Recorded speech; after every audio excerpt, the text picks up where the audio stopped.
Welcome, everybody. My name is Ivy. I am the Director of Education and Vice President here at A92. So thank you so much for coming and joining us today. I'd like to introduce the team of Perry Mason Season 2. Please welcome costume designer Cate Adair, assistant costume designer David Matwijkow, costume supervisor Nanrose Buchman, and then we have cutter fitter Trea Taylor, and key costume coordinator Susi Campos. What an intense season. Whew. Did you guys all see that? That was, wow.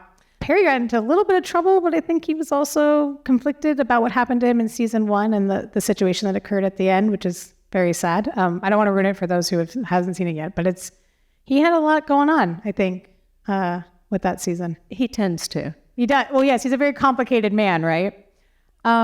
Kate, I couldn't help but notice that the season seemed to be very desaturated with the colors. I wasn't sure if that was something that you guys did or if that was in post. Can you talk to me a little bit about Della Street and the impact when she started hanging out with the affluent and very uber rich? So for any of you who've seen season 1, it's very desaturated. It's almost a sepia black and white movie. And there was a huge conversation. It's new showrunners in season 2.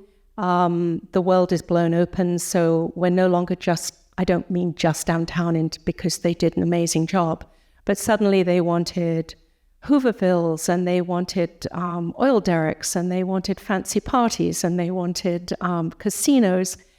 And so there was a lot of conversation very, very early on about how to transition from season 1 into season 2 so that they were a continuum, but we were going to be filming in very different environments.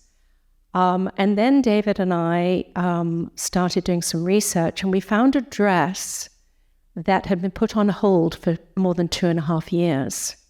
And we discovered it was a red and white check. And then we went and looked at season 1, and it was a dull gray beige color. And little alarm bells went off in my head. So I put together the color palette that you can see. There's 2 over there, the softer one. And then I took it to the cinematographers and I said, we need to test this, because if this is the world that you're approving and that you want, I need to know that once it's desaturated in post, it's not going to be a black and white film. And that's when we came up with the second board that you see on your left. And then if you watch the season, what we discovered, which they didn't tell us, was that as the season progresses, you do start to get into a bit more color. So if I wanted Della to stand out, we had to, initially the dress we built first was quite a bit more of a maroon color, and it went brown.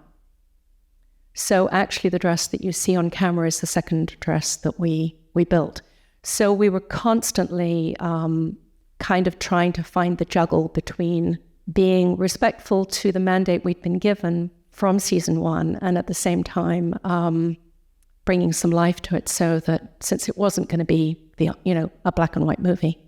I think that answers it. So can you tell me a little bit about the color choices that you chose for Mason, Della, Anita, Camilla? Well, I wanted to keep it very grounded in an earthy palette, and I wanted hopefully once you come into the world, I wanted it to feel real. And so even though when you do the research, a lot of the colors and the fabrics and the textures are actually quite bright at this time period, it sort of fought the story and also season 1. So some of it happened organically, I would say. With Della, I wanted the 2 pieces to the puzzle with her private life, well, actually 3 pieces. Her work life, where she's basically doing the woman's version of a man's suit, because she wants to fit in. And that's why we did the ties, that's why we did the scarves, that's why we did the bar brooches. And there is actually one scene where she's literally in a bow tie. It's just the bow tie from her blouse, which, Hazel, where are you? Tied beautifully. I was like, oh my God, she's going to have to make this match every time. So I wanted 3 pieces to the puzzle. I wanted her in her professional life. I wanted her in her private life as she gets a little braver. And then I wanted, because the backstory to Della is that she comes from a very good family, I wanted no, if she has to knock it out of the park because she's going to be on Burger's arm at that level of society, she takes no prisoners. So that's where we came up with red. And then the closing arguments for that, is that why you chose such a powerful suit at that end when they were trying to save, the boy's life? Obviously it went in a different direction, but I thought that silhouette was really great because it was feminine yet masculine there at that courtroom scene when she's doing the last interview where Perry's like, I'm just going to step back a little bit. Yeah, bless you. The lovely thing with Juliet's physicality and her sense of being is she's so feminine. She doesn't have to try. I mean, you can put her in boys' clothes and she oozes a certain femininity. Is that a word? And so we were really able to push into a number of those suits are actually made in vintage men's tailoring fabrics that you would normally see in a man's suit. So we really were, the more I worked with her and the more time we spent with her, the more we realized we could really push into that piece of her, especially if you did a lovely silk blouse with it and you did a small brooch, she could rock it for you. And she loves clothes. David can tell you the days when she would finish working sort of 10, 12 hours later and she'd come bounding over to us and she'd go, is there anything else for me to try on? And we'd be like, no. Oh, and David was the gatekeeper. He'd be like, not today. And she'd be like, oh, really? What about a hat? Oh my God, her hat game, but we'll talk about that later. Was great. Nanrose, as a supervisor on this period series, can you tell us a little bit more about how you and Cate figured out how to work with your crew and what you needed for this kind of episodic TV series? I do. Well, we each had a few people that we had worked with before that we brought in, and we did have a little shakeout because when we started for the different crew parts, people didn't really work well in that situation, or it wasn't the right job for them. So we kind of had a little shuffle early on because we had a lot of different people come in from different groups. But I think, and it happened pretty quickly. And then we settled with a really good group of people, and we had a fairly big core crew. And then we would augment it. And we were very lucky that we got probably about 10 people that would constantly come back and work with us, even though we couldn't actually hire them on forever, on a weekly basis. But it ended up being that people would work 3 or 4 days a week, temporary. So we had a big crew, and we were lucky in that sense. And I think we both brought people in. And then the people that Susi, who ran the background fittings and everything. I bow to this woman. She brought some people in too. So I think it was a really nice mix of different people from different backgrounds and different strengths. And did that vary based on the episode? Did you guys know ahead of time? Were you guys given like an outline or knew some days would be bigger, certain episodes would be bigger? Oh, I had a Google sheet that my coordinator put together. And she was like, so every week we would like change it. And then it would change because we'd have people getting sick. It was during COVID and it was very difficult. So it would change all the time. And they changed the schedule quite a bit. So it was constantly, and Christina, the coordinator, she was like, introduced me to a lot of things that I hadn't worked with before that worked really well that way. So you and I got to do Knievel for one moment before COVID shut down. And you and I got to pull a lot of stuff from different places and stuff. Did you get a chance to do that on this show? Yeah, I did in the beginning. I pulled with Cate and David. So we pulled from everywhere. And we bought a bunch of stuff. We bought a lot of things from dealers. Yeah, dealers out of town, all kinds of stuff. And we built a lot. Sure, we have to. I mean, there's like 300 and something people just in the courtroom alone with multiple changes. And they definitely focused on a lot of those people, which sometimes they don't do that on the series as the background, but they definitely hyper-focused on. We built more than 900 pieces. And we had a lot of different groups of people. a lot of different looks. Yeah, I think that Susie can speak to this better than I can, but way better. But because the world had been blown open and extras casting, God bless them, are extras casting, and everybody's laughing, I love that. They would be like, oh, well, here you are, Susie. And God bless her, she'd be like, yeah, but the person who lives in the Hooverville, they don't get to go to the fancy party. Why not? Because we're actually seeing the extras in this show. So just the logistics or somebody would come in and they'd be gorgeous, but they certainly wouldn't be in the environment they'd been hired for. And you still want them to get the work. You don't want to be rude. You don't want to make them feel crummy.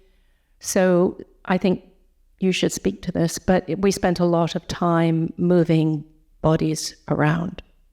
There's not enough clothes or people for the amount of background we had. I mean, Sure. There just isn't. So we figured out a way to kind of move people, build small closets, because in the beginning we built real closets, and then that scene got moved to the very end of the block. So we had a bunch of stuff tied up that we couldn't use. Sure. It didn't work. So we had to kind of think outside the box because of COVID and the amount of people. It was absurd. We very rarely had less than 100 background in a scene. And it's episodic television. It's not a movie. You fit 500 people and they're there for one day, so there's no catching up. So we built this, we use Airtable. I don't know if anybody's familiar with it, but it's really great for background because you can build the sets. So you build Sure. Hooverville and the casino. And so you drop them in, and then with all their like little small closet changes, and then you can move them from place to place when you get there, if they work, and you can kind of see if it kind of works. How big was your team? Like, there was obviously you coordinating, but We had 10 people full time, and then we had probably 4 to 5 who would come and help on big days. Yeah. That wasn't just a fit. There was about That was 6 people fitting, and 5 or 6 we had fitters. 4 set permanent people, and Yeah. then we'd fill that in. We had a processor. We had a PA helping us check in. Like 5 fitters. Keith Wegner, the swing guy, who would kind of move everything from place to place and help and break it down. And he and the coordinator, and the processor and I and whoever was helping him that day would pull everything and make sure it was all there. And it took days usually. And then he'd break it down and start again. So I visited Kate on Man in the High Castle when I was doing Altered Carbon, and she had the most amazing video for her background artists. And it was a series where you would get you'd get a number and a bag, and you would know exactly what your costume was that day. Then you would go to the next processing place to have shoes, and then they would give you everything, and then you would know what you were supposed to be wearing because there was a video of it. And then they would give it back the exact same way that they received it. Did you guys do something like that? I've never seen anything so magical in my life. I want to copy it for every big show I ever do, but it was a really neat process. So yeah, Kate brought up the video in the very beginning, and the very beginning was me, Sunny Merritt, Barbara Marco, and Cynthia Black, and the 4 of us were like, we are not doing that. I get it. But we made the set people do it, and it looked really good. Yeah, and it actually was very helpful. It's so smart. I especially with huge backgrounds like that, where they're like, okay, I'm supposed to have this bag and this outfit, and it was like seamless. Like that entire department on Man in the High Castle was seamless. I didn't see a thing out of place, and it was so organized. It was beautiful. It was like a piece of art. Nina and James did it for us, and they did a great job. So if anybody bless wants you guys. to see it, it's really just you film it on your iPhone, and you get a monitor from production. You plug your iPad into it, and literally any extra who comes in, once they've checked in, they sit down and they watch this 5-minute movie. It explains to them how they're going to be cataloged, how they find their clothes, how they're supposed to hang their clothes up, where they're supposed to put their shoes, where they put their dirty laundry at the end of the day. And it's something that my team in Vancouver came up with. They were getting very tired of saying the same thing over and over and over and over again. And over a glass of wine, one weekend, a few of us just kind of joked about making a movie. But honestly, for any of you who do a big show of any time period, it's silly things like do the top button up on your shirt and hang the hanger this way so it doesn't fall on the ground. You know, it's stuff that we don't even think about. But even if half or 2/3 of your extras remember, that's saving your team at the end of the day in their wrap and their turnaround, and that's huge. I mean, even Nanrose and I have done uniforms. We're like, okay, tuck it in, hike it up. Nope, tuck it. No, we don't wear them on our hips. I mean, it would just it'd save us so much vocal descriptions. If I will have to do that, we have to sell those. Even like smaller groups, it's just really because some of these background people, especially here, have probably never worn that period, so don't even know where it actually lives on the body, right? That it needs to be tucked in. We were lucky that finally they wouldn't hold everybody, but they finally started carrying people for the multiple scenes, so it made it easier. So we had a lot of a good core group that came back over and over again that could work Especially in the a lot of courtroom different scenes. Yeah, the courtroom scenes, the people that worked in the oil wells and the shanty town. So at least we had that, and so they kind of knew the system and how it all worked. Yeah, I mean, if somebody lived in the shanty town, there was no reason to say that they couldn't also be a janitor downtown. So we did try and build stories for the people so that there was a logic. Somebody on the street could easily be somebody who also worked in the courthouse, those kinds of choices. Oh, that's smart to keep the closet going. David, can you talk to me a little bit about your role as the ACD on this show with Cate? Well, Cate and I have done 7 projects together now, which has been amazing. And so we work really well together, and she knows what she expects from me, and we know how to make it all work for us. So it was just introducing the rest of the crew and learning how Nanrose works as a supervisor, learning how Susi was going to run the background, learning how to make the workroom function in concert with all of us, because everything did come so fast. And constantly changing. Okay, you're making this. No, you're not making this. They've moved it. That person has COVID. We're casting another person and they work the next day. My responsibilities. I did a lot of research. I did, in the beginning, I did a lot of the swatching that transitioned once we had other people on the crew. I made all the fitting schedules. I would work with Christina, our coordinator, to get everybody in for fittings. I would sit in with Cate in the budget meetings and the planning meetings, the background meetings. I would do all the fittings with Cate and the cutter fitters. I would pull the secondary characters.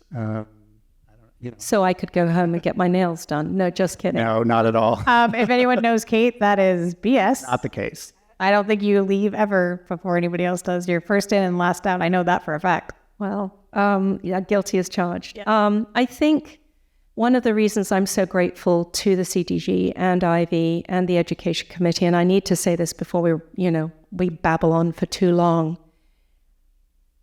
it's the communication.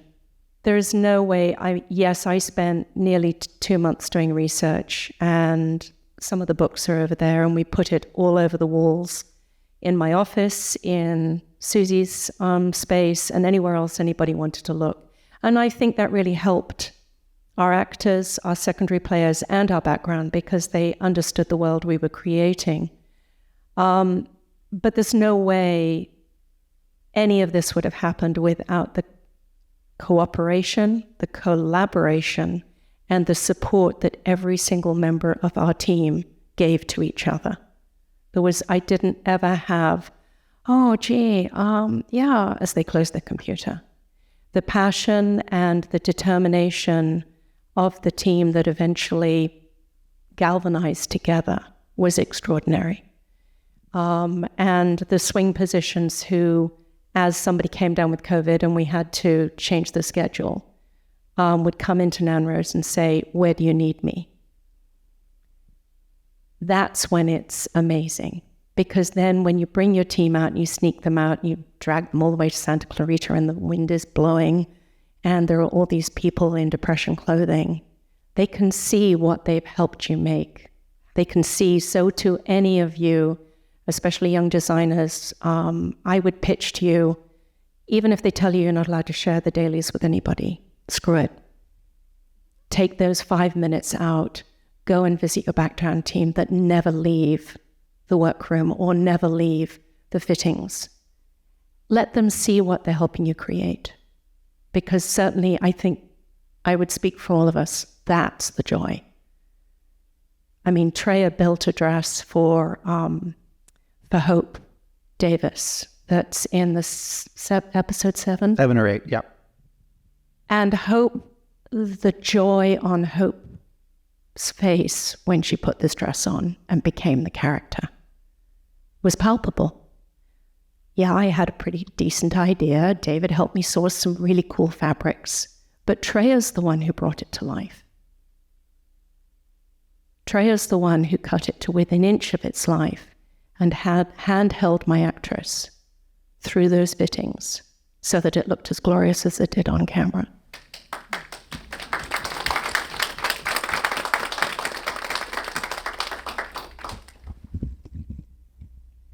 Yeah. No, that's all. I mean, yeah.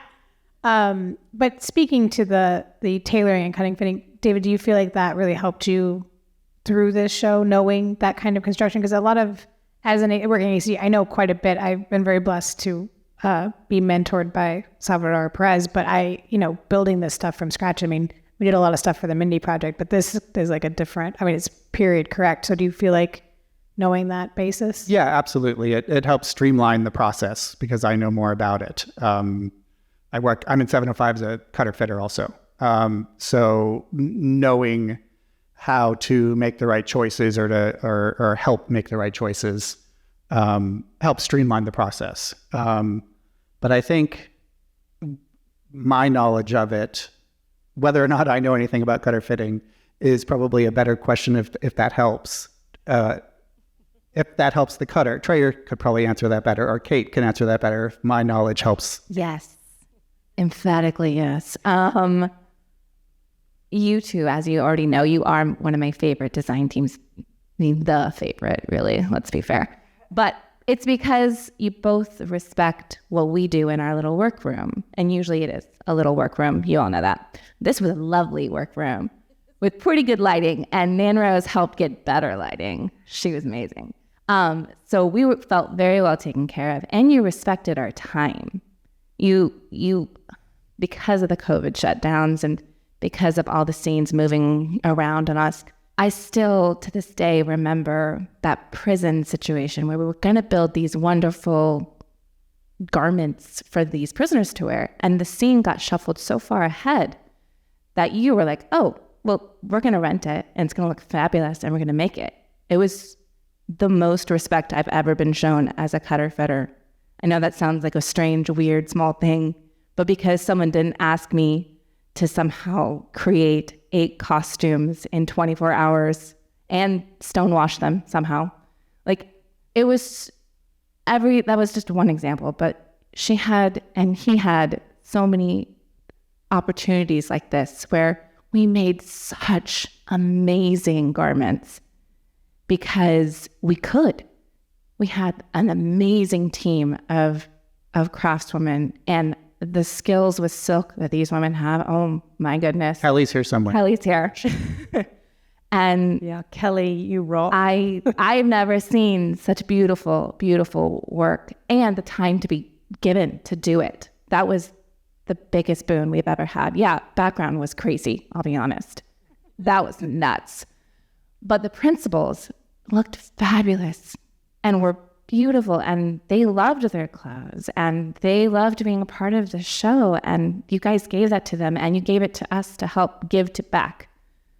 I mean, it shows. I mean, they seem to be loving what they were in, or no one seemed to be fidgeting, or, I mean, that's obviously acting, but like it looked like they just were meant to be in those clothes. They draped perfectly. And speaking to that, Trea, can you talk to me about Camilla's royal blue dress at the end of that series? I thought it was beautiful. That's the one I was talking about with the That dress. Am I on? It was beautiful. It was a beautiful creation where we rented from, I'm not actually sure, but we rented a similar dress. It was not the exact design, and we changed a lot and made it fit her. And then I think there was a really wimpy fabric that we had to work with. So we had to figure out a way to reinforce that and make it stiffer to match the rest of the dress. Right. The inset was like almost David was like, the inset's too light. I'm like, yes, I know it is. And he's like, Cate, the inset's too light. I said, yes, I know. We are going to find a way of backing it.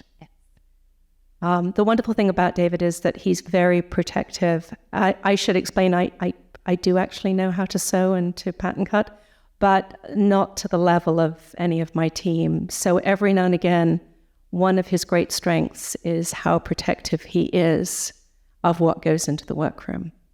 But if I can jump back for 1 minute, the reason, I do need to give a shout out here, the reason that with the COVID protocols, I was such a pain in the arse is because our former president, Salvador, who, God bless you, are here, when they were putting together the protocols for COVID before we had any of the vaccinations, he insisted that I be on the national, what was it, a Zoom, Sal? IATSE and so they were supposed to only have Salvador. And he's like, no, Cate's coming too. And he pushed it through. So the gift I was given from that is that I'd been on every single Zoom call with Salvador. And so I knew the protocols because we'd helped create them. And that gave me great leverage in terms of how much space we had and how we operated. Because anytime anybody pushed back, I was like, excuse me, sorry. 6 feet.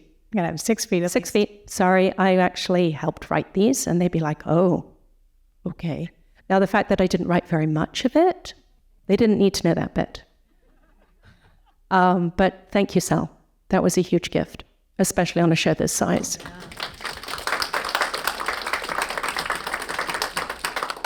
And then can we talk about Della's aqua dress just for a second? I could talk about all the clothes, but there's some that are just amazing. Always picking the ladies. Oh, don't worry. I got a guy question too. Just a second. Okay. Wait, what do you want me to talk about it? I mean, Rhinestone. Yeah, no. Construction and Just everything. anything. You had loved it, hated it, wish you could do more. She made it very, very, very, very fast. Very fast. It was really fast. I believe Emma got to sew that one, and Kelly got to sew Anita's. Yes. So they were breakneck speed to make these beautiful evening gowns that came out of nowhere. Yeah, they were beautiful bias dresses based on a combination of different pulled, primary sources of fabric costumes. And then we just made them match the body by measurement and by fittings. I think you only had one fitting on each of these, just saying. Wow, that's amazing. No check fits. Nope. There wasn't no time. Oh, well, I understand that. But they looked great. No, they're beautiful. That scene is gorgeous, and it's just a great moment. So speaking of men's tailoring, I noticed, and maybe this was more of a design choice, that Mason's inseams, his break was so long. It was a character choice. Sure. I gotcha. But did the work, I'm sure that Nanrose and all of them helped you, but did you guys have a little research of knowing where the breaks were supposed to fall and lengths of sleeves and stuff like that? Because I can't imagine that it's the same as contemporary, right? And for those of us who don't know, for that period, did you guys get a lot of help knowing where the breaks were when you guys were doing the fittings? Yes, definitely. With all the research that they did the 2 months beforehand, that helped a lot, especially for fittings, because we did a lot more background, and for the principal fittings as well. I think Perry's the only one who didn't wear them at the correct spot on his body. And his choice was not to wear suspenders. Yeah. He would not wear suspenders, so he could push them. Yeah, I think He wanted them to be. definitely character. Yeah, it worked for him because he was really never over put together, right? He was always kind of like his tie was a little loose, and it kind of worked for him. But if it had been anybody else, I was like, There's an evolution to him, which Kate Sure. can speak to. You can do it. Go ahead. I trust. Well, in the beginning, he's actually the first that you see him in is his suit from season 1, and he's still stuck in that I'm I'm doing civil and I'm not going to do criminal. And you find out later that has the knowledge that she has committed suicide, the heroine from the first season. So he's sort of stuck in this depression / anxiety ridden sort of life. So the first suit he has on is from season 1. And then the next suit you see him in is not a brand new suit, one we assumed was in his closet. And then as he gains momentum and gets more invested in the trial and in these guys and in the law and actually finding justice, you see his suit game gets upped. So toward the end, when the court scenes get bigger, like in the first Sonny Grice trial, it's an old suit. And as he moves forward, he gets better suits and better suits as the courtroom gets bigger. There's more notoriety and he's more invested in what's happening.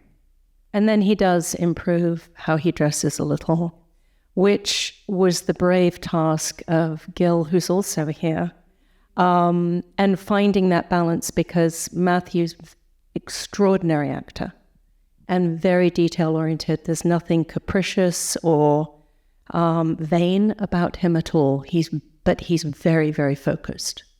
So walking that line of when to step in and when not to is a whole other piece of the puzzle. And having a set team that can intuit and know when to step in and when not to, and know that silent language I'm in awe of. I really am, because it's hard, especially over months and months and months. And he's very specific. The Juliet story, his pocket flap was half tucked in, and Juliet, the woman who plays Della, came over. She's like, "Oh, let me fix your pocket." He's like, "Don't touch that. That is supposed to be like that." So he was very specific about how he wanted to wear the clothes, which made sense for him. That's amazing.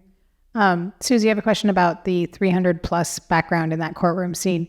I did Law and Order, the Menendez murders, and we did it in the 80s. So they had a full closet too, but we would shoot multiple days in the same day. So can you talk to people who have never experienced that and hopefully never will, how insane it is to have them? We had racks and they were all divided up and they knew what their changes were. But can you talk a little bit about shooting different days in the same shooting day for that? So we couldn't really do that organized, because they never would hold people for us. So we kind of knew who would come and go. They didn't have proper closets. They had like stuff, maybe 2 changes for the ladies, maybe a couple shirts for the men, and a sport coat, some ties. But we had amazing set people and additionals who would come.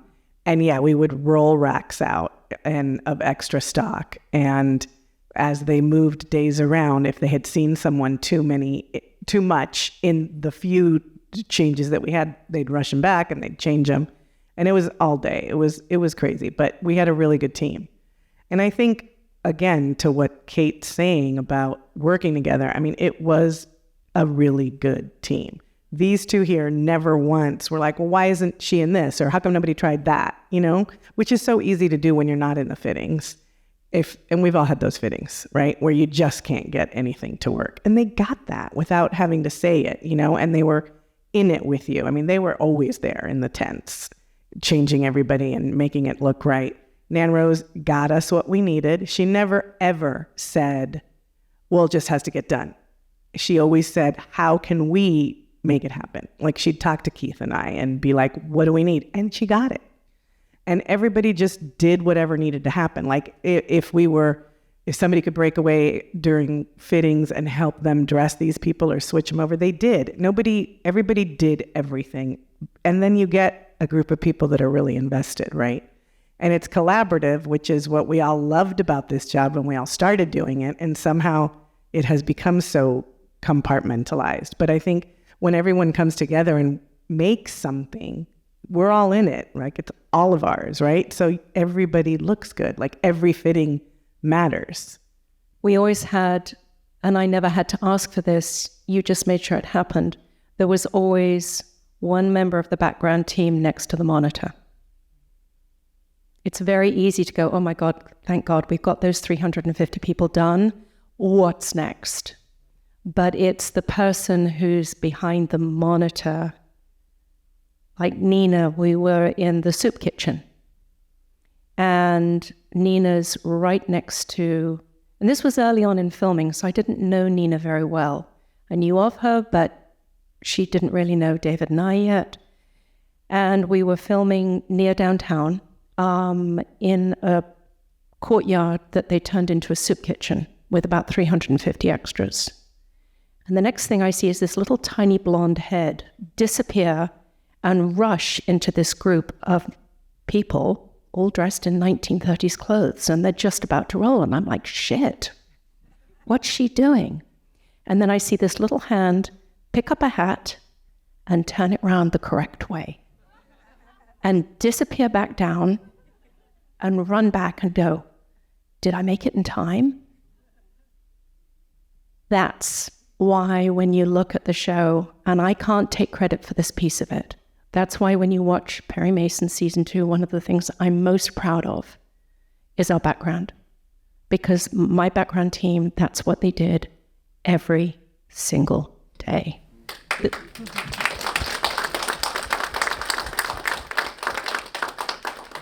They were amazing. It's hard. It's hard. You're out in the dirt, you're out in the dust, then it's freezing, and we all know that. We all know that. But I get to then go, oh shit, David, I need to go back to the office and design something. They don't. And then you have to put everything away and you have to work out the dry cleaning. It's a lot. And we all know that just because you've dressed the extra properly doesn't mean 20 minutes from now they're going to be dressed properly. Lunch, crafty, sloppy joes. Life, people. Yes, bathroom breaks. Whatever. There was a gal who'd been doing a night shoot and then come to us, and Nanrose found her sleeping on the grass. The same person we kept finding sleeping in the grass. Found or sitting on the cement with her, delicate fabric. So we finally actually dismissed her. Yeah.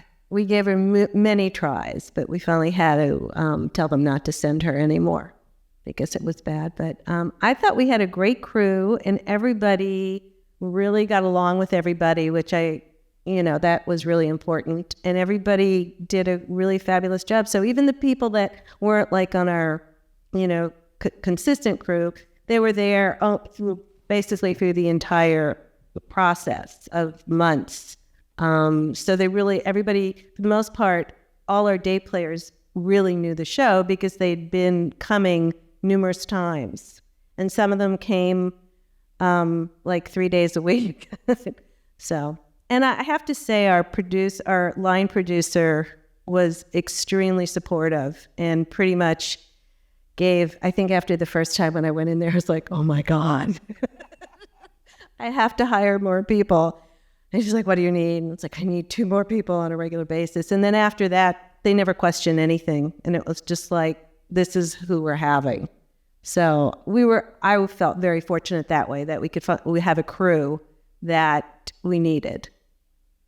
And I really do feel for the most part, I'm sure there were certain instances, but I think for the most part, we really did have enough people on the set, fitting, in the workroom, in the office. I think if I can say to that end, it was blatantly obvious to anybody who came around and saw the department. It wasn't like somebody was sitting having a snack. Do you know what I mean? So Nanrose is telling you the truth, but it's because they saw that there wasn't any waste. I don't mean that rudely, but I think one of the challenges for any costume department is that there are times when it's insanely busy, and then if you're lucky, there's a little bit of a lull. And finding that balance of giving people a little bit of time off if they need it, but also not looking as though people have idle hands because they don't understand what we do. And at the same time, if you're asking this kind of a marathon of anybody, there need to be times when they can take a breather. So finding that balance, and I think Nanrose and Susi and the workroom did a great job in that regard. Because otherwise then they say, but you don't really need those people. Because I walked past you and, 4 people were sitting down having coffee. The fact that they may have only just sat down to have coffee and they may have been there since 4 a.m. seems to be irrelevant to some of producers, and their job is to keep the line. So It's frustrating, but you have to sort of understand that piece of it. But I think they got that we were... Yeah, they got that pretty early on, I would say. I was never denied any help after the initial, so I felt pretty lucky. And I think I thought we had a great crew in all the different areas. Then everybody seemed to get along and enjoyed each other. And I think that really helped with the work, that everybody was really invested in it. We tried to laugh, didn't we? Yes, always believe in laughter. We did laugh. Well, we have a lot of students, and some of them have just graduated from school, but a lot of young designers. Do you think that comes with experience, knowing that you need the help? Or is it something that you look at the breakdown and you're like, hey, I have 350 people. I'm going to need XYZ. I mean, how do we, explain that to the newer designers, that not that they'd be on those kind of shows at the moment, but they could be someday, about how to know? I think it's a combination. I mean, I think there are little mathematical ways you can figure out how many people you need. But I think it also is experience, and also that, you really not demand it, but that you need it. And it's not going to get done correctly and in the right amount of time and the most cost-effective time if you don't have a big enough crew. All the stress comes before it gets to camera. So by the time they get to camera, it's like, oh, it's this beautiful world, and they're all dressed in perfectly. But I was like, you should have been there 2 weeks ago when we were trying to find that fabric. And so that's what sucks, is that you see the grip and electric running around and the set deck running around, but no one knows what we do in those offices, because by the time we get to set, we're super calm and we're like, and they're ready to go, you guys. So unless they're asking you to dress 25 extras the morning of. Sure. Well, It it was was just actually that one 40. 40. That was, I don't think it happened again, though. It didn't. No, it did not happen again, because we did we did everything pre-fit, because, But except for, a few things people. that again is the support from you three, because we talked at the very beginning and we said, this is 1930s, this isn't going to work doing it out of the back of the truck. Do we all agree? And we all agreed. And I've had that conversation so many times, and then you're fitting people off the back of the truck. But you guys said, we're in a pickle. Can we do it this one time? And we all said, okay, once. And then that was it. They didn't, if they asked, I didn't hear about it, because it never came up again. We kind of made sure it didn't. That's the thing. It's really about being a cohesive group that agrees to something and then sticks to it. I think to your question about experience, I think, and you and I have spoken about this, and the guild and the executive board have spoken about this. This is where I feel very strongly, having spent the last, 7 years now in streaming and big streaming, that we have to find a system where our younger designers and our ACDs who are just coming in can take a secondary or even a third position within the department to learn. Because it's not fair on anyone to jump into our world and be expected to be the right hand to a designer on a show of this scale. It's not fair on anybody, any more than it would be fair to ask a costumer to do what Susi did 1 year or 2 years into their careers. So one of the things I would love to see increasingly is just the same way that the art department has a principal art director and then a secondary art director and then an assistant art director. I would very much embrace us doing something very similar in the CDG with our assistant designers, so that they can get the experience without being on the firing line. I mean, it's hard because you're sinking or swimming, but hopefully, and I know that you guys work really well together, you get a good mentor to help you guide you through, but sometimes it's so fast you don't have a chance to explain to that ACD like what's going on. They just have to know, and you hope the supervisor can be helpful, which is why most of the time we're next to the supervisor as well, which, we talk about all the time, is the ACD is kind of the go-between both parents, right? Where you're mom and dad, or dad or mom. So I you know how much I love accessories, and I would love to talk about some of the accessories that I noticed. There was tie clips on the radio announcer, that striking gold ring on Lydell, and the tie pins on Thomas Milligan. Can you guys talk a little bit about your choices and accessories? Because I was obsessed with most of it. Well, bless you for that. Yeah, I do have a thing about accessories and buttons. Buttons, definitely. Anyone who's helped me knows about the button thing. The ring, I have to give credit to our prop master. It was a conversation that we had in the first fitting with our actor, who was wonderful. And we knew we wanted rings, but we knew we wanted very specific rings. And Brad is gold dust. He's just one of the best I've ever had the privilege of working with. And he helped us in that regard.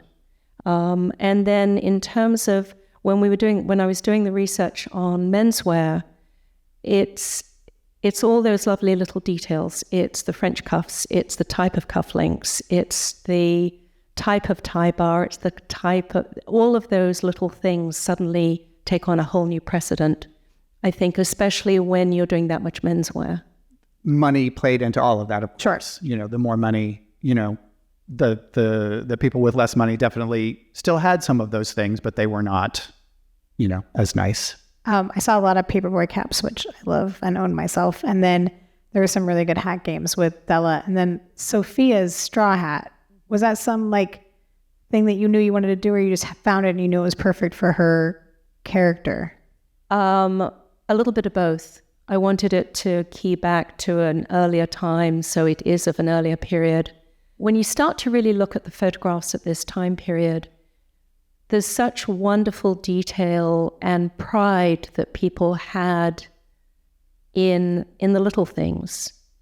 A woman would try to go out with a hat. She'd try and go out with gloves.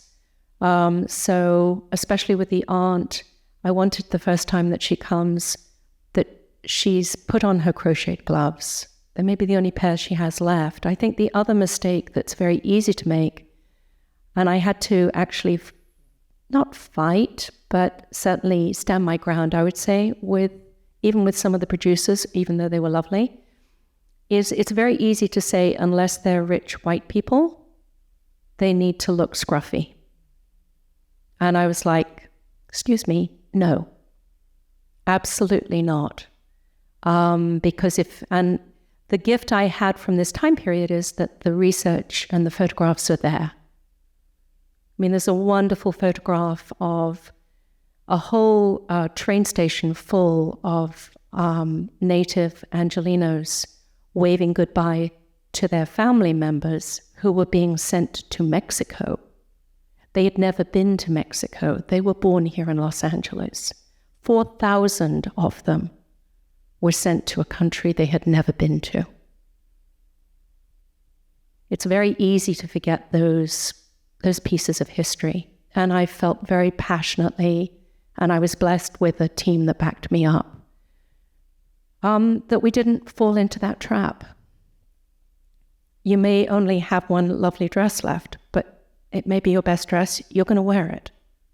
And if that means that as soon as you get home, you take it off, then you do that. When my son was about 3, and a number of us were still sort of doing nice silk suits, I would come home and he'd come running towards me with sticky hands and he'd say, Mommy, take off nice clothes now. So, you only have to go, if that's happening now, then take yourself back in time. I think the other thing that, if I can give a shout out to Susi, we would go through the fitting photographs every single evening. And anything that looked costumey, anything that jumped, anything that didn't feel quite right, and the rest of her team would do it too, because you get exhausted. And there were times when you'd take people out of that group, and we'd look at them and go, yeah, but they'd be great in this place. So we tried to make sure they still got the work, but they got moved, and you were wonderful at that. You'd do me all the little miniatures, and we'd sit down, and I'd be like, oh, here we go, we can do this.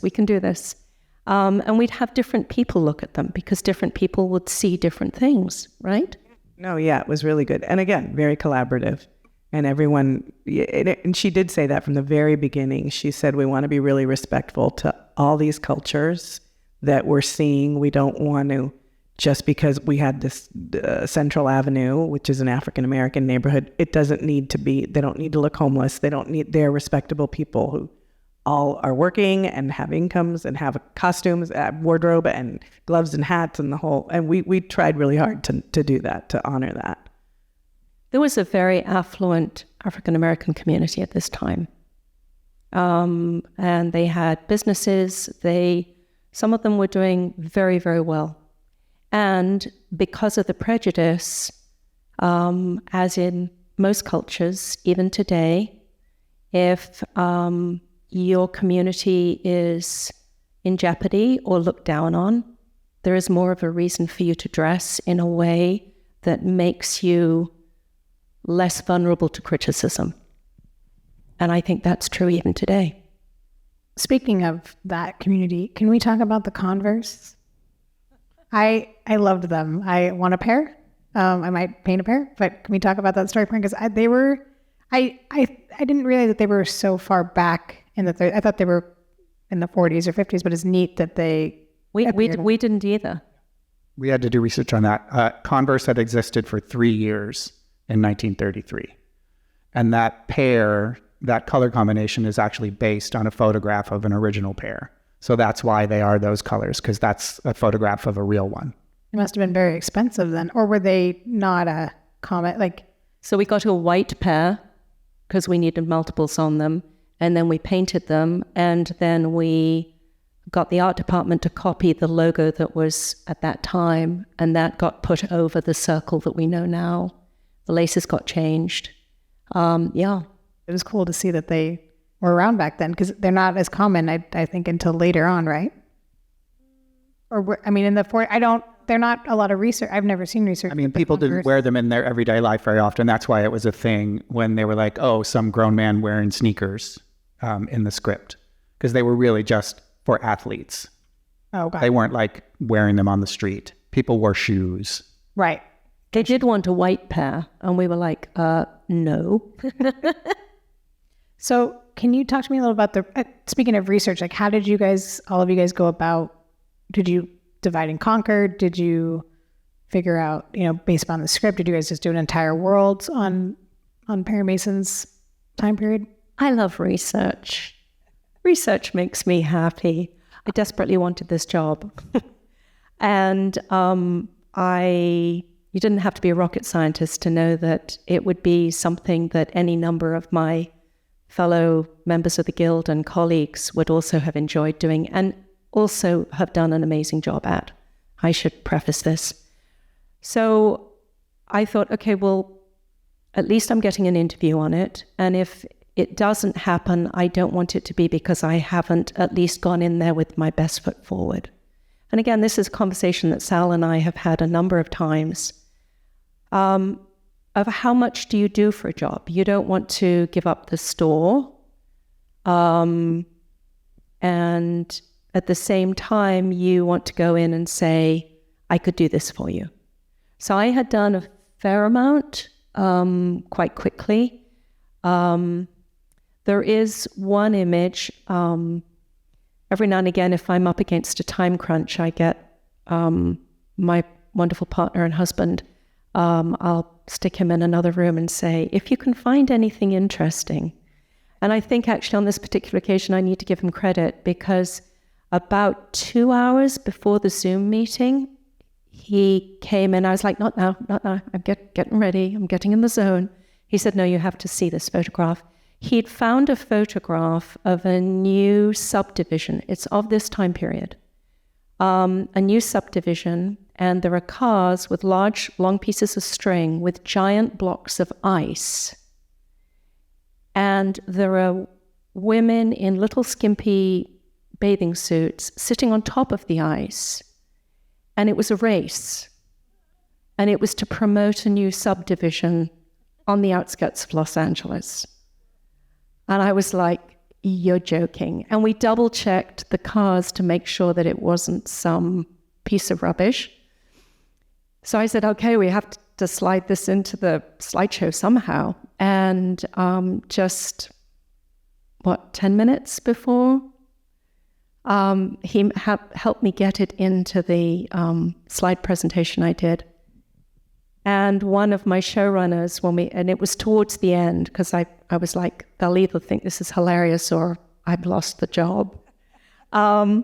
And so literally towards the very end, I said, this is rather strange, because we were talking about the strange idiosyncrasies of Los Angeles and Los Angeles style, which as an English woman, I think is fascinating, even though it's home now. And I said, yeah, and I've just found this. And one of the showrunners said, oh my God, even if we don't hire you, I'm stealing that. And I thought, oh, maybe I have a shot here.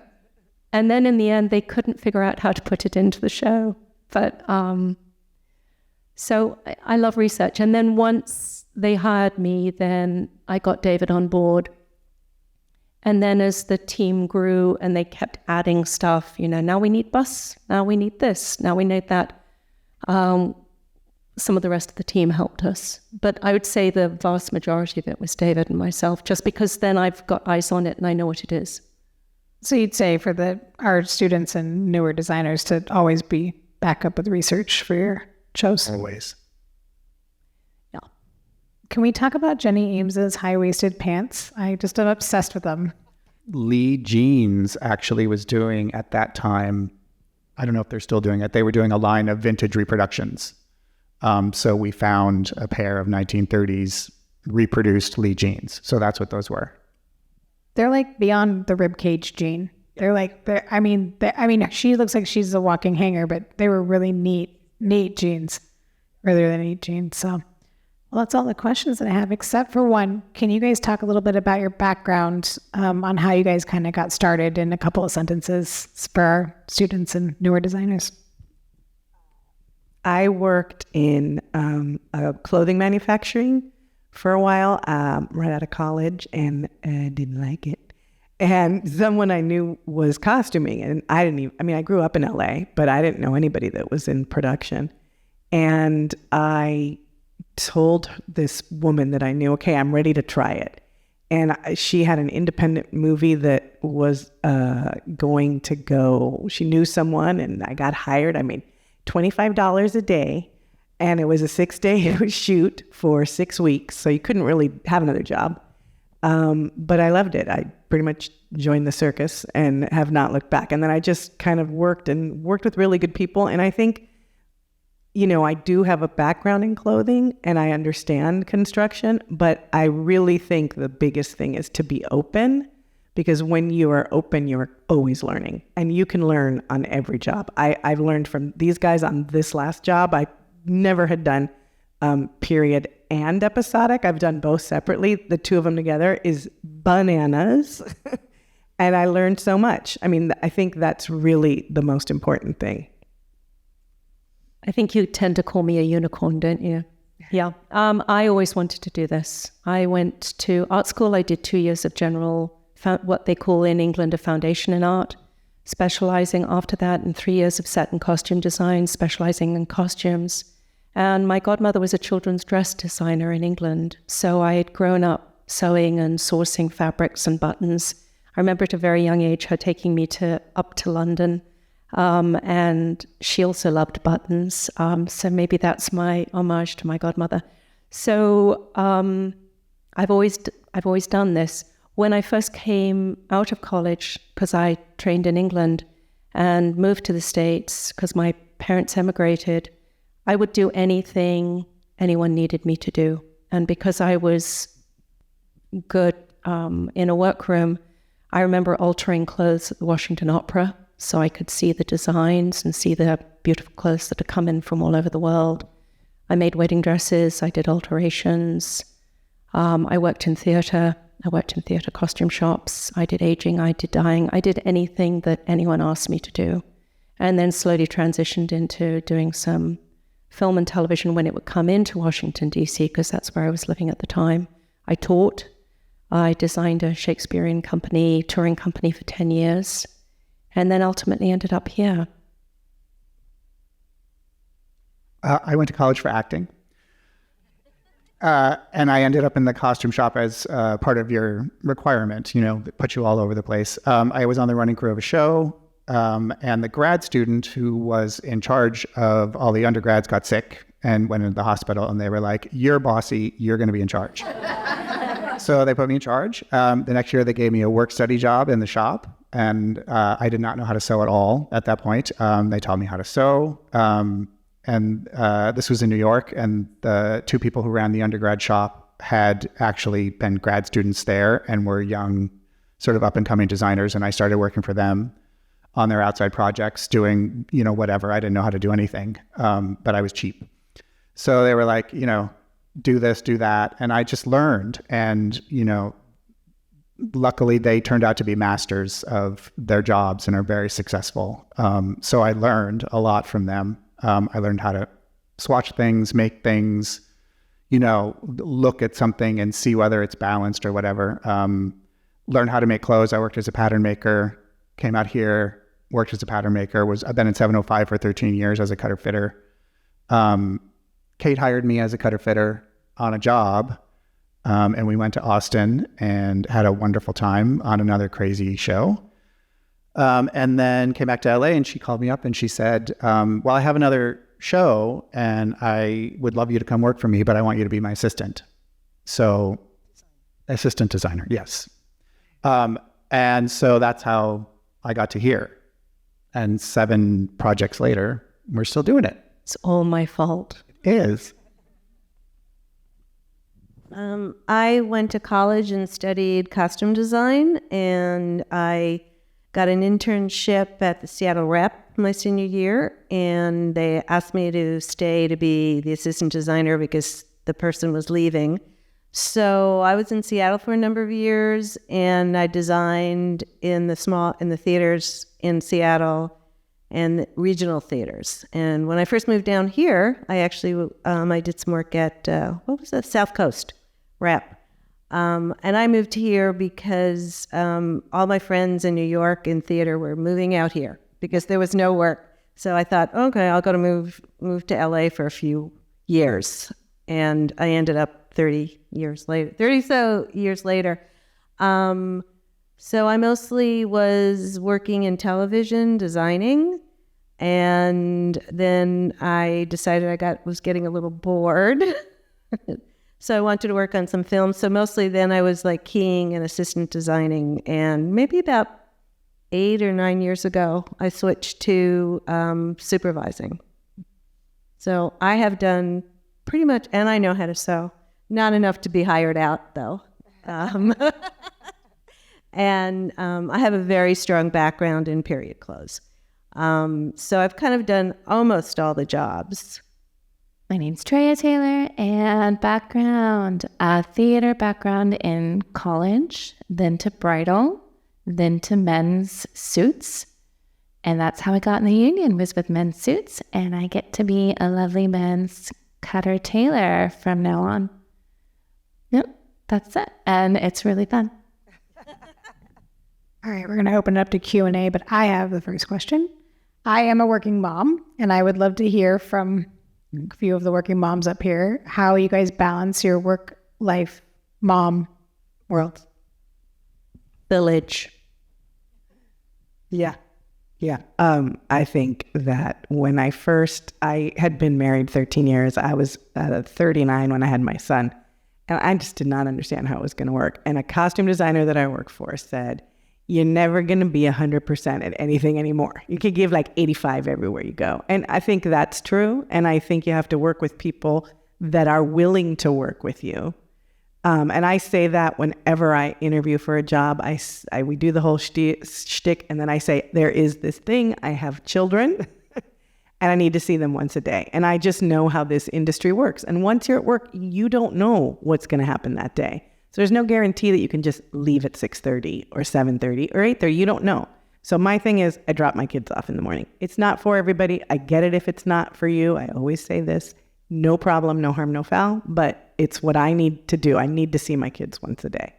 And most people are okay with it. I think, you also have to be considerate. Like, if I'm the last one in, I'm going to be the last one out.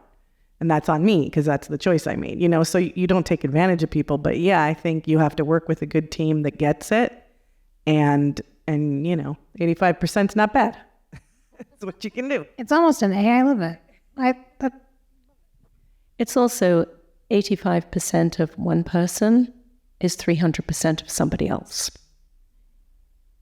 It's just kind of that simple. And that's not any criticism of the ratios, but it comes down to that sense of community and that sense of shorthand and finding out how you communicate with each other and finding a common language. I think one of the most valuable things I've learned when you're in a rush is, I'm so sorry, what did you hear me say? Because when we're really, really busy, I think 9 times out of 10, what you think you've said, or what you might even have said, and what the other person has heard could very easily be 2 different things. And when we're all on this freight train that's going 10,000 miles an hour, if you stop and take that 1 second and ask that question, it could very easily stop that whole train derailing. It really could. The other one is when you see somebody hitting the wall, making sure that they go for a walk, making sure this one will say, I think you need a cup of tea now. Or I'll say to him, why don't you take 5? Because the pressure on every single member of the team is huge, absolutely huge. But I don't want to lose any of them. I'll take Susi Campos' 85% any day of the week. Because if I'm looking at a board of 150 people, all in miniature, she's going to catch the one that I might not catch. Just saying. Because we've learnt each other's shorthand. David, God bless him, after 7 years, can actually finish my sentences, which is heaven. Heaven. I'm not a parent, but I think the thing about Cate and what I've learned from her and what I've seen from her is that she treats everybody like their family. And we all need to remember that, because that's how you make it work. This was an extraordinary experience.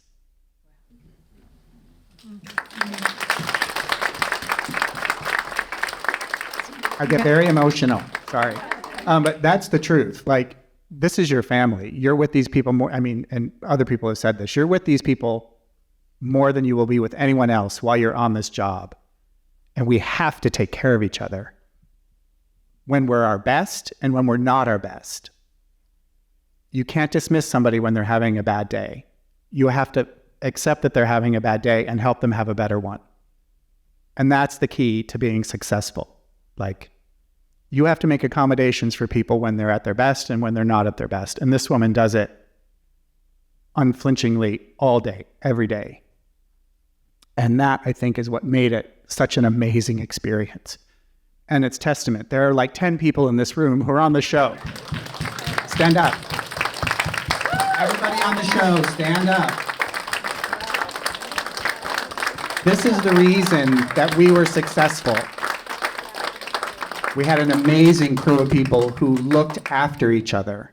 When we saw somebody struggling, we supported them. We took them aside. We found out what they needed to make the day better, to make the week better, to make it work better. And that was the gift, an amazing gift. And it's led by example, 100% by the designer, leading by example. This is how we are going to treat each other, no matter what. Anyway, that's my soapbox. So we're going to open up to any questions in the audience. So, Cate, you said you had 2 months prep time. How many scripts did you have? Or did you just have stories or just like an outline? I love you, Marcy. That's adorable. We had a broad stroke of what the season would be. So we knew that there would be a Hooverville. We knew there would be a downtown. We knew that there were 2 casinos, one that was richer than the other. We knew there was going to be a trial. We knew that the Gallardo brothers were going to be accused. Who did it? how it got done, that changed rather a lot. And all the way through, episode 5? At least, yeah. But then the beach club was something that I remember going into Nanrose's office and going, "Hi, Nanrose. I think you need to do another email about money." The boxing was there. Downtown was there. Well, we went down rabbit holes that got completely pushed away. There was going to be a big marathon dancing moment, My God, and there that was. completely disappeared after lots of research on that. But then the background of why the Gallardos had been moved twice, that was new. So the whole flashback to them being kicked out of their apartments and their homes and those being burnt, that suddenly appeared. The oil derricks got much, much, much bigger, didn't they, Susie? The scene where we went down into the Colosseum and they broke into the Colosseum and he proposed to her, that was new. So we knew the overall outline, but the scale of it just kept getting exponentially bigger and bigger and bigger. So when did the crew come on to start pulling costumes? Within that 2 months, how much time did they have? I started September 1st, and we were supposed to do like a day shooting in December because of the tax write-offs. And because there was a possibility that the IA was going to go on strike. So we kind of negotiated starting pulling earlier. So I think we started pulling in the beginning of October because otherwise we were afraid everything would shut down. And there were 2 other shows in this period starting after us that we had intel about. So we knew we had to garner what we could before it was gone somewhere else. Apologies to any of you in the audience who might have been on the other show. We also got pushed a number of times because principal actors fell out with COVID. So that was the other challenge for our background and for Susie was she'd get, and her team would get, 350 extras ready for downtown. And then Nanrose would go into her and say, it's not happening in 48 hours or tomorrow. And Susie would be like, "Oh, okay, when is, well, yeah, we're not quite sure." And so we'd hot stock as much as we could, but then once we had the new date, it didn't mean that all of those extras that she had fitted were available. And the same thing happened with some of our secondary speaking roles. So David and I would say, "Okay, yep, check that one off the list." And then they would be like, "Oh, yes. So now we've won from somebody who was a 48 long to somebody who's a 38 short." And we were like, "Ugh, here we go." And we had people break from our crew too that got sick. So we had, we had a lot of people covering for people because they had to leave. But we had a great group. So I feel really fortunate that we had that many people. And our extra count kept going up. They would not cut it. They kept going up. So I just went into production readings with a calculator. Okay, this much more. So 13,000 extras. 13,000. Yeah, 13,000 extras over 8 episodes. That's probably a conservative estimate in truth. And what each episode shot how many days? 14-ish? about 14. No, 16? Oh, some of them went to 16, but it was supposed to be 14. But they went over. They cross-boarded them. 2 at a time, right? Yeah, so it was 1 and 2 because of locations. Mm-hmm. But that doesn't really mean anything with the COVID and people falling out and getting sick. And then they had problems with scripts towards the end. So our third one, we didn't board 2. We boarded 1 because they didn't have a script. We did 1 and 2. Then we did 3 and 4. 3, and then we do.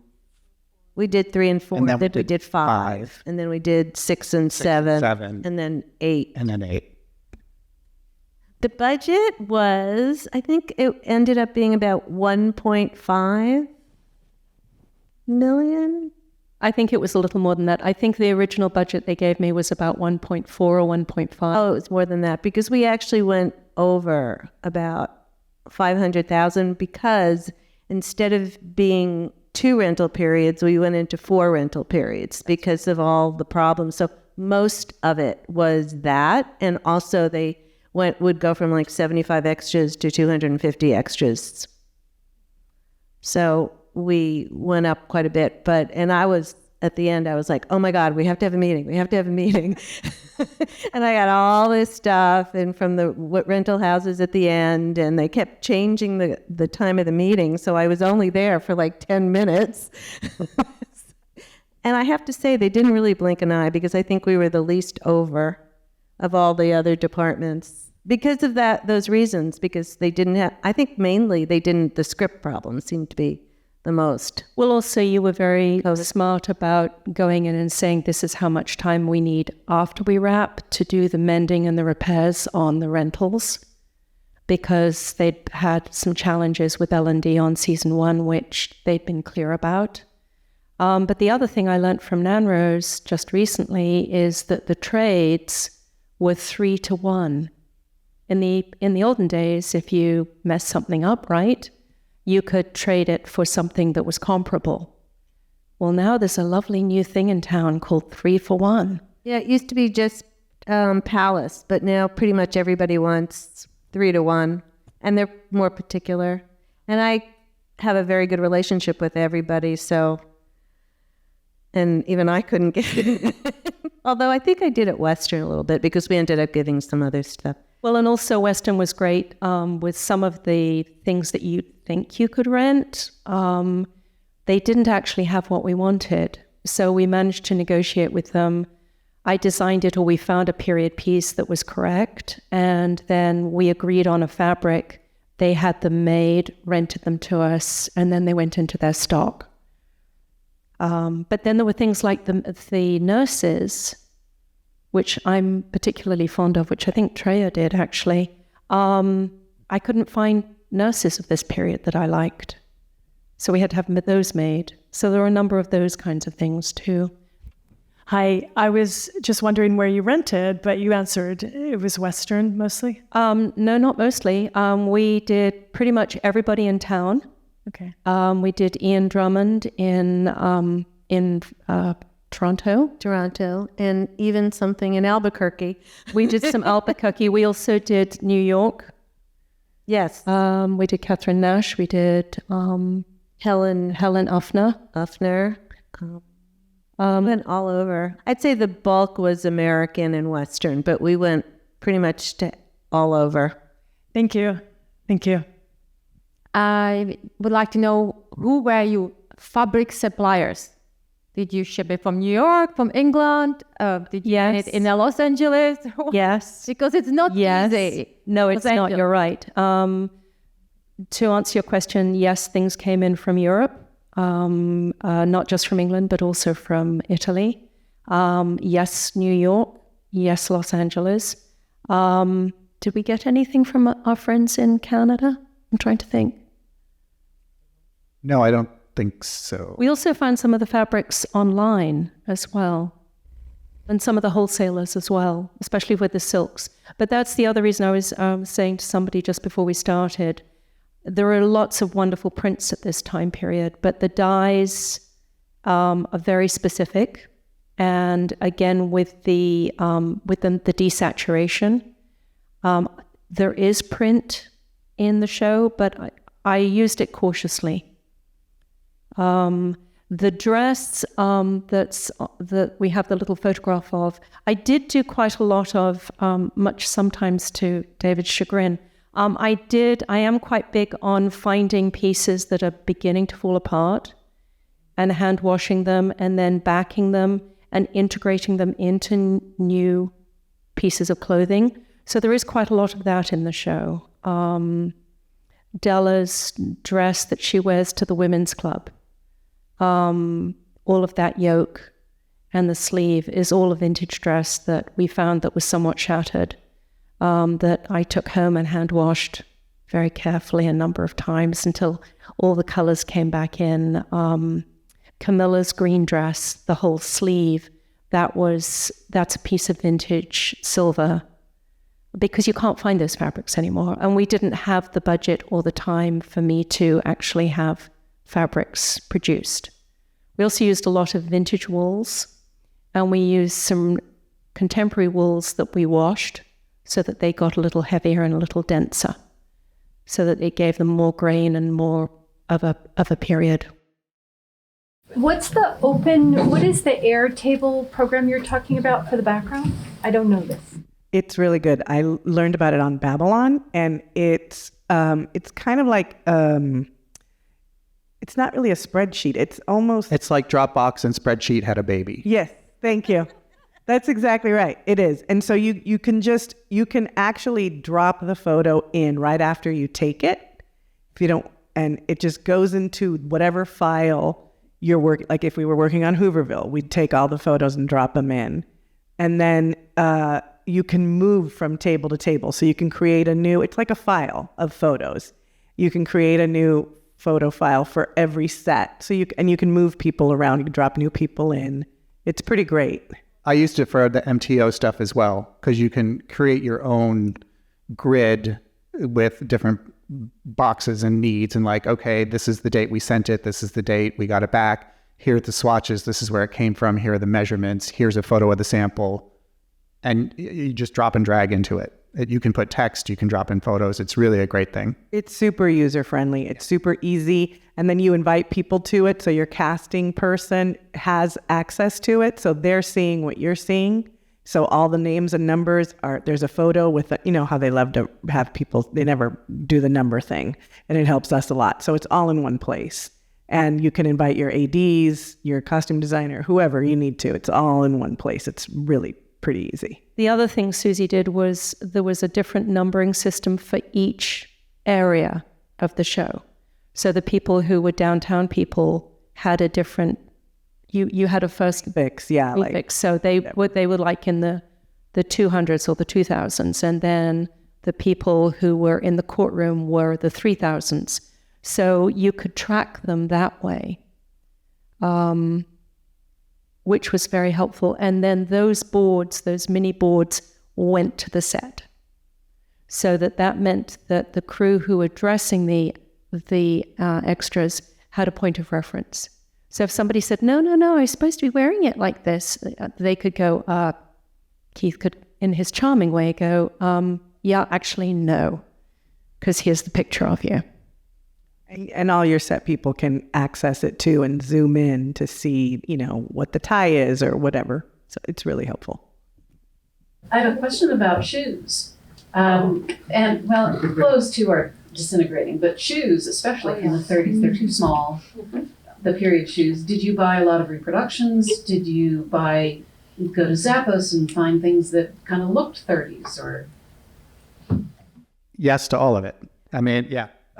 A lot of it were rentals. Some of them were originals. Some were reproductions. Some were things that passed. It depended on how close to camera we thought they were going to be. And actually, you found some quite good resources in Europe. We found a strange Italian company that was making shoes that look like the 30s. I found an English company that is fully doing 30s reproductions of shoes. Deep diving on the internet. The biggest challenge was then making sure that if you were seeing people sitting in the courtroom or walking, actually not so much sitting in the courtroom, but coming down the stairs outside of the courthouse, that you didn't have too many of the same pairs. Because our show, the gift is you really do see the clothes, and the nightmare is you really do see the clothes and their feet and their hats. And that was another thing where we were lucky that the hair department were really collaborative with us. But the guest hairdressers coming in, most of them had no idea about putting a period hat on. So that was another whole thing, which we put Nanrose in charge of. That was very smart of you. Yeah, nobody argued with her. It was brilliant. No, because she knows. She knows about it was just her way. I love you, Nanrose. We also rebuilt a lot of period shoes where we would take them to the shoemaker and say, rip off the whole bottom, refurbish the top, put a new sole, put a new heel. And, then you have a shoe. One of the biggest ones actually was the men's hats, because the crown at this time period on men's fedoras is quite a bit higher. And unless you really know what you're looking for, it's very easy to get those confused with the ones from the 50s, the 60s. And I think that's a dead giveaway. So we got a little fanatical about that. And our 2 set costumers for the BG have a period hat company that they've started. So they were very knowledgeable. Hi, Kate, you mentioned earlier that you would like for there to be more opportunities for newer people to come in and to learn and to gain experience. I wonder what sort of prior experience or qualities would you hope that those people have coming into those spaces? Wow, that's actually a fabulous question. A sense of humor, a sense of wonder and curiosity, and being open to learning. I've never stopped learning. I hope I never stop learning. I think the day I do, I should probably retire. And every job I go to and every community I work with, every space I've been in, I learn something new. So I think perhaps one of the gifts early on in my career was assisting another designer in Italy and realizing very quickly that maybe the question was, we would like to get this done. How would you do it? Or how would you suggest we do it? And it doesn't mean to say that you don't find yourself going, gosh, that's really interesting. Could we do it this way this time? Because you're nervous or you know that there's a better, in your humble opinion, there's a better way of doing it. But I think just being open and being curious. And it's okay if I had an additional ACD on a show some years ago, and she hated period. But she didn't really know that until she'd done this project with me. It's okay, you don't have to love all of it. It's a lovely, big, giant buffet in our world. And some of us specialize in one area, others of us love to jump from one thing to another. It's okay. If you want to just do, not just, but if your passion is modern dress, terrific. That's okay. There's no shame in that. But I think being curious and being open. What do you think? Absolutely. Being open to the fact that you might have learned a way to do something, but once you get into the real world, there's usually 10 ways to do that thing. And maybe one of them is the best way, but it doesn't always matter what the best way is. It's matter what's the best way for where you are and what you're doing and what your resources are. Because there's, as everybody knows, a million ways to work in this business and a million ways to do the things that we do, and everyone has a way. It's whatever is going to make your designer happiest and most comfortable, and whatever is going to get the job done in the time you need it to be done. And being open to that fact and not, I think, digging your heels in doesn't usually work for us in this world. It does for the designer when she has to get across what she needs with the producers. With the producers. But I think down the line, quite often digging your heels in walls you off, and makes the job harder on a communication level, because you're seen as not collaborative and or just not open, which doesn't help the department and it doesn't help the process at all. So I think that's a big part of it too. Yeah, I think it's, we're all thrown curveballs each and every day. I think that's the reality. I would be surprised if anybody in this room said they had any day in their career in our industry which ran as they expected it to, right? So I find, okay, so you can grumble about it, or you can say, all right, how do we solve this? Because the other is just a complete waste of energy. It's a complete and utter waste of energy. It's draining, it's exhausting. If you need to go outside and have a good scream, fine. but don't bring your whole team down. And that's where I think I said laughter. So you sit down, you say, oh God, okay, we've got a prison tomorrow instead of 3 weeks from now. All right, deep breath. How do we solve it? And what can we tell them we can do? I think that's the other really big one that I would give all of you in this room, especially those of you starting out. Don't say no. Say, here's what we can give you, and this is how much it's going to cost. And then let them say no. And I think any of the experienced designers in this room, and I'm blessed that a number of you have come today and listened to me and the rest of my team prattle on, would all say exactly the same thing. Don't say no, just smile and say, give me 5 minutes, give me 10 minutes, I'll come back to you and let you know. And then go and find your supervisor, find your key, find your ACD and go, okay, how much is it going to cost? And then double it, or triple it, or quadruple it. And then go back to them and say, we're absolutely delighted to do this for you. It's not a problem whatsoever. Just please be aware it's going to cost X amount, and we can probably have it ready for you. Maybe not tomorrow, but the next day, or whatever it is that you've come to as a decision. Because nobody wants to listen to what can't happen. They really don't. We're in a business of making magic. And that's what everybody loves. And if you wake up one day and it's not for you, that's okay. There's plenty of other wonderful creative things out there. So don't torture yourselves. Any other questions? No, I'd like to thank the panel for coming today. You guys are amazing. And we have some delicious food and drink outside and a little meet and greet with the team. So thank you guys all for coming. Thanks for coming.